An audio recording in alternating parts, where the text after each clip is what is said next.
നല്ല ദിവസത്തിനായി നന്ദിയോടെ സ്തോത്രം ഈ മണ്ണിൽ എന്റെ ക്ലേശം അല്പകാലം മാത്രം മാഞ്ഞു പോ മധുകിനാവു പോൽ. ഈ മണ്ണിൽ എന്റെ ക്ലേശം അല്പകാലം മാത്രം മാഞ്ഞു പോ മധുകിനാവു പോൽ. നിത്യതേജസ്സിൻ ഘനമാണതിൻ ഫലമിൻ പ്രിയനന്നു നൽകിടും. നിത്യതേജസ്സിൻ ഘനമാണതിൻ ഫലമിൻ പ്രിയനന്നു നൽകിടും. യാക്കോബിൻ്റെ ലേഖനം 1-ാം അധ്യായം 27-ാം വാക്യം. പിതാവായ ദൈവത്തിൻ്റെ മുൻപാകെ ശുദ്ധവും നിർമ്മലവുമായുള്ള ഭക്തിയോ അനാഥരെയും വിധവമാരെയും അവരുടെ സങ്കടങ്ങളിൽ ചെന്ന് കാണുന്നതും ലോകത്താലുള്ള കളങ്കം പറ്റാതെ വണ്ണം തന്നെത്താൻ കാത്തുകൊള്ളുന്നതും ആകുന്നു.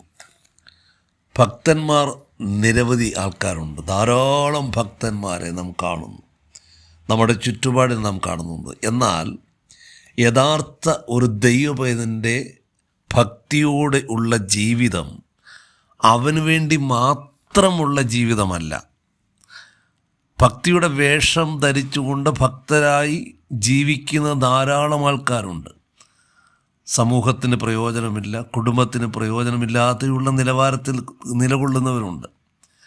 ചിലർ ഭക്തരായ ജീവിതത്തിൽ ഭവനവും വിട്ടങ്ങ് പോവുകയാണ്, മറ്റേതൊക്കെയോ ദേശം ചുറ്റിങ്ങനെ സഞ്ചരിക്കുകയാണ്. അങ്ങനെയുള്ള ഒരു ഭക്തരെക്കുറിച്ചല്ല വേദപുസ്തകം നമ്മെ പഠിപ്പിക്കുന്നത്.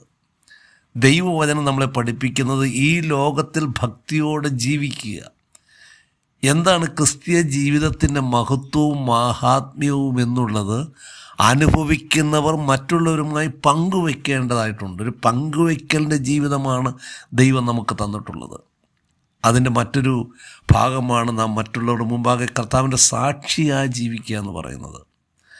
അപ്പോൾ ഭക്തിയോടെ ജീവിക്കുമ്പോൾ ആ ഭക്തി ജീവിതത്തിൽ നാം അറിയേണ്ട സത്യങ്ങളുണ്ട്. അത് നമ്മളുമായിട്ട് എത്രത്തോളം ബന്ധപ്പെട്ടിരിക്കുന്നു എന്ന് നാം ചിന്തിക്കേണ്ടത് വളരെ അത്യാവശ്യമായ കാര്യമാണ്. പിതാവായ ദൈവത്തിൻ്റെ മുൻപാകെ ശുദ്ധവും നിർമ്മലവുമായുള്ള ഭക്തി, ആ ഭക്തി ജീവിതത്തിൻ്റെ ശ്രേഷ്ഠത എത്ര വലുതാണ്! അത് ശുദ്ധമാണ്, അതുപോലെ തന്നെ നിർമ്മലമായ ഒരു ഭക്തിയാണ്.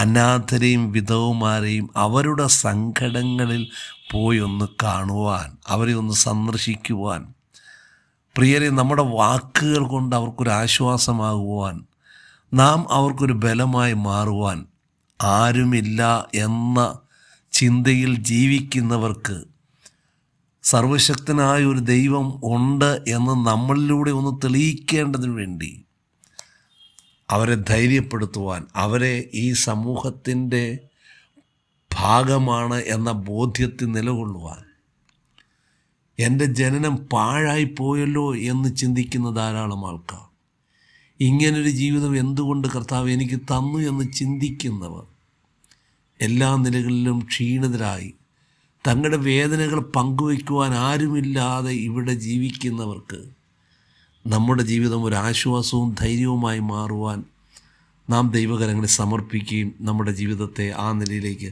കൊണ്ടുവരുവാൻ നമുക്ക് കഴിയട്ടെ.